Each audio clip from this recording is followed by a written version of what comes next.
بس اس ایک چھلانگ میں تحلیل نفسی کا بیڑا پار ہو گیا۔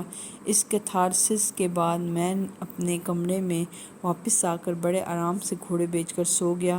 صبح ہوئی تو نہایا دھویا، نیا سوٹ پہنا اور سائیکل لے کر سیدھا چندراوتی کے آشرم پہنچ گیا۔ وہ بے وقوف لڑکی اب تک ماضی کی دلدل میں منہ پھلائے بیٹھی تھی کہ میں نے اس کی گڈریاں نالی میں کیوں پھینک دی تھیں۔ میں نے بڑی عاجزی سے ہاتھ جوڑ کر معافی مانگی، لیکن وہ بدستور روٹھی رہی۔ اس پر میں نے اپنی ترپ چال چلی، بائیسیکل ایک طرف رکھ دی اور چندراوتی کے سامنے عین بیچ بازار سڑک پر ناک سے لکیریں نکالنے کی تیاری کرنے لگا۔ آشرم کے دروازے پر برسر عام ایسی حرکت سے بڑی جگ ہنسائی کا خطرہ تھا، اس لیے وہ فی الفور مان گئی اور ہم دونوں بائیسیکل پر سوار ہو کر لارنس گارڈن چلے گئے۔ اس روز سارا دن چندراوتی کچھ کھوئی کھوئی رہی۔ میرا افلاطونی راز و نیاز اس کے سمجھ میں بالکل نہیں آ رہا تھا، نہ میرے غیر معمولی نشاط و انبساط کی بظاہر کوئی وجہ ہی نظر آتی تھی۔ اس نے 2-3 بار ناک سکیڑ سکیڑ کر میرا سانس سونگھنے کی کوشش کی کہ میں کوئی نشہ تو کر کے نہیں آ رہا۔ چندراوتی بھی عجب معمہ تھی۔ میرے ایام جاہلیت کی چھوٹی سی موٹی زیادتیوں اور بداتواریوں کو تو وہ برداشت کر لیتی تھی، لیکن اب جو میں شرافت اور شائستگی کا لبادہ اوڑھ کر اس کے سامنے آیا تو وہ بری طرح بور ہونے لگی۔ بائیسیکل کی سواری سے اس کا جی بھر گیا۔ شالیمار باغ، مقبرہ جہانگیر، لارنس گارڈن کی کشش ختم ہو گئی۔ بیڈن روڈ پر دہی بھلوں اور گول گپوں کا شوق بھی پورا ہو گیا۔ کامران کی بارادری میں اکٹھے بیٹھ کر گھنٹوں راوی کی لہریں گننے کا مشغلہ بھی بند ہو گیا۔ وہ چھوٹی چھوٹی بات پر میرے ساتھ الجھنے لگی۔ اس پر ایک بے نام سا عقل کھرا پن چھا گیا اور وہ بات بات پر برہمی، جھنجھلاہٹ اور آزردگی کا اظہار کرنے لگی۔ ایک روز وہ کسی دکان سے قمیض کا کپڑا خرید رہی تھی۔ رنگوں کے انتخاب میں نے کچھ دخل در معقولات دیا تو وہ بگڑ کر آپے سے باہر ہو گئی اور خریداری چھوڑ چھاڑ کر پیدل ہی آشرم کو واپس لوٹ گئی۔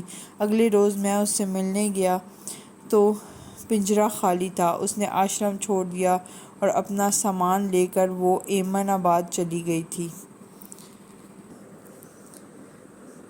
میں اس کے تعاقب میں بھاگم بھاگ ایمن آباد پہنچا۔ وہ ایک چٹائی پر بیٹھی اپنی ماں کی مشین سے کچھ کپڑے سی رہی تھی۔ میں نے اس کے سامنے اپنے گلوں اور شکووں کا پورا دفتر کھول دیا۔ ابھی تو گرمیوں کی چھٹیوں میں 10-12 روز باقی تھے۔ وہ اتنے روز پہلے ہی کالج سے کیوں چلی آئی؟ لاہور کو چپ چاپ چوروں کی طرح کیوں چھوڑ دیا؟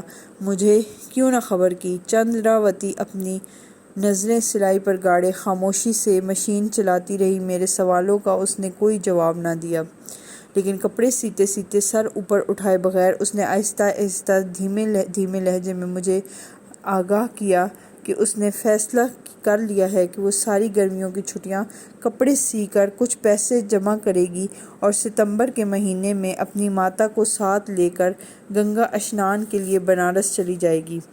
پروگرام تو بڑا اچھا ہے، میں نے طنزاً کہا، لیکن کالج میں تمہاری جگہ پڑھائی کون کرے گا؟ چندراوتی نے کوئی جواب نہ دیا اور سر جھکائے زور زور سے مشین چلاتی رہی۔ کوئی آدھا گھنٹہ ہم دونوں خاموش بیٹھے رہے، پھر میں اٹھ کھڑا ہوا اور بولا، اچھا اب میں چلتا ہوں، پھر کسی روز آؤں گا۔ نہ جی نہ، چندراوتی نے جلدی سے کہا، اب چھٹیاں بالکل نہ آنا، میرے کام میں حرج ہوتا ہے۔ چھٹیوں کے بعد حاضر ہونے کی اجازت ہے یا وہ بھی نہیں؟ میں نے کسی قدر تلخی سے پوچھا۔ مجھے نہیں پتا، اس نے روٹھے ہوئے بچے کی طرح منہ پھلا کر کہا۔ وہ سر جھکائے کھٹ کھٹ مشین چلاتی رہی۔ میں کچھ دیر خاموشی سے بیٹھا رہا اور پھر بائیسیکل سنبھال کر چلا آیا۔ لاہور آ کر میں نے ٹیوشنوں کے اشتہار ڈھونڈنے شروع کیے اور گرمیوں کی چھٹیوں میں 2 مہینے کے لیے کیمبل پور میں ایک رائے بہادر کے ہاں ٹیوشن کر لی۔ ایک لڑکا BA کی تیاری کر رہا تھا، دوسرا 2nd ایئر میں تھا۔ وہ 2 لڑکیوں نے میٹرکولیشن کا امتحان دینا تھا۔ چاروں کو 2 ماہ پڑھانے کا 200 روپیہ مشاہرہ طے ہوا۔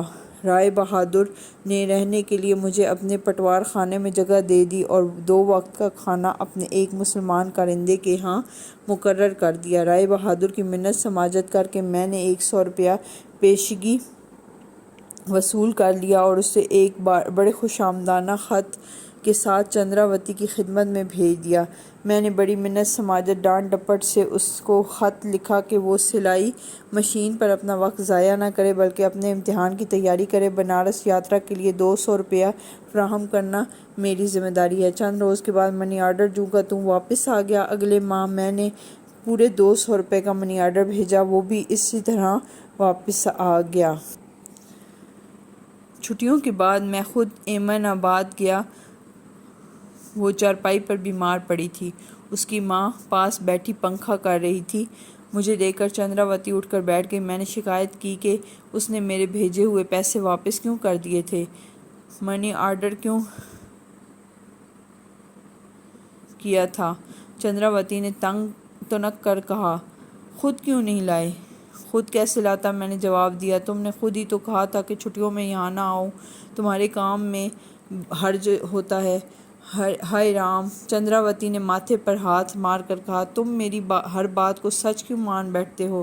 چندراوتی کے منہ سے یہ الفاظ سن کر میں بے اختیار اس غرقے شدہ لاش کی طرح ہاتھ پاؤں مارنے لگا جس کی آنکھ یکایک کھل جائے اور اس پر یہ انکشاف ہو کہ جہاں وہ ڈوبی پڑی ہے وہاں پانی نہیں، محض سراب ہے۔ میں نے ایک ایک کر کے اپنی انگلیوں پر ان مواقع کا شمار شروع کر دیا جب مجھے چندراوتی کی بات کو سچ نہیں سمجھنا چاہیے تھا، لیکن حماقت سے خواہ مخواہ سچ مان بیٹھا تھا۔ چندراوتی نے پنکھے کی ڈنڈی میرے سر پر مار کر مجھے چپ کرا دیا اور کہا، بس اب زیادہ ہندی کی چندی نہ نکالو، بالکل دودھ پیتے بچے ہی بن گئے۔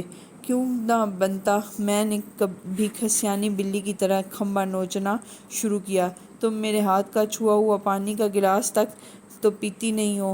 ارے بھائی، پانی کا گلاس تو پانی کا گلاس ہوتا ہے۔ چندراوتی نے عجیب طور پر ہنس کر کہا، بندہ پرندہ تو پانی کا گلاس نہیں ہوا کرتا نا؟ اتنا کہہ کر وہ ایک دم سنجیدہ ہو گئی اور بولی، تم نے وہ کیمبل پور والے پیسے ضائع تو نہیں کر دیے؟ اب مجھے واقعی ضرورت ہے۔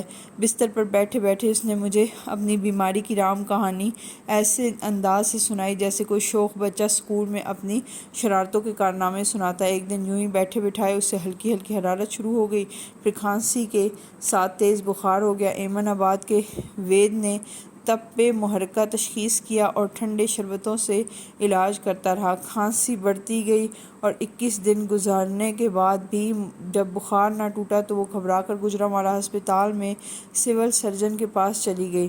ڈاکٹر نے ایکس رے لیا، خون ٹیسٹ کیا، تھوک کا معائنہ کیا اور نتیجہ یہ نکالا کہ چندراوتی کو 3 درجے کی گیلوپنگ ٹی بی ہو گئی ہے۔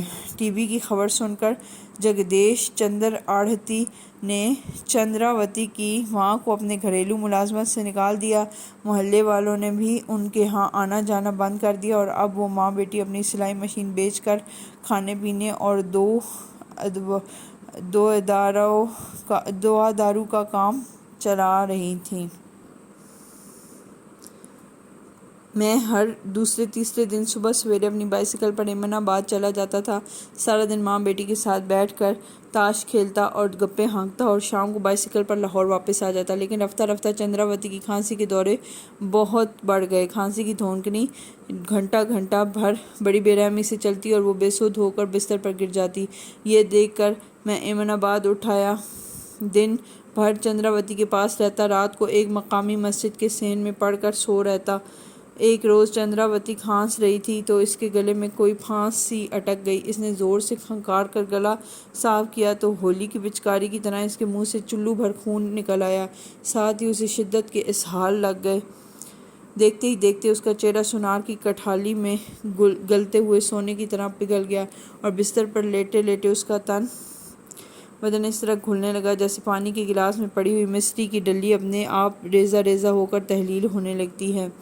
اب نہ وہ اٹھ سکتی تھی، نہ بیٹھ سکتی تھی، نہ چل سکتی تھی۔ میں غلہ منڈی سے پٹسن کی 3-4 خالی بوریاں خرید کر لایا۔ چندراوتی کی ماں نے انہیں کاٹ کر 8-10 گدیاں سی بنا لیں۔ وہ یہ گدیاں چندراوتی کے نیچے بستر پر بچھا دیتی تھی۔ جب کچھ گدیاں میلی ہو جاتی تھیں تو میں انہیں لپیٹ کر لے جاتا تھا اور گرینڈ ٹرنک روڈ کے قریب ایک کنویں پر دھو کر سکھا لاتا تھا۔ چندراوتی کا یہ حال دیکھ کر میں گوجرانوالہ کے سول سرجن کے پاس گیا۔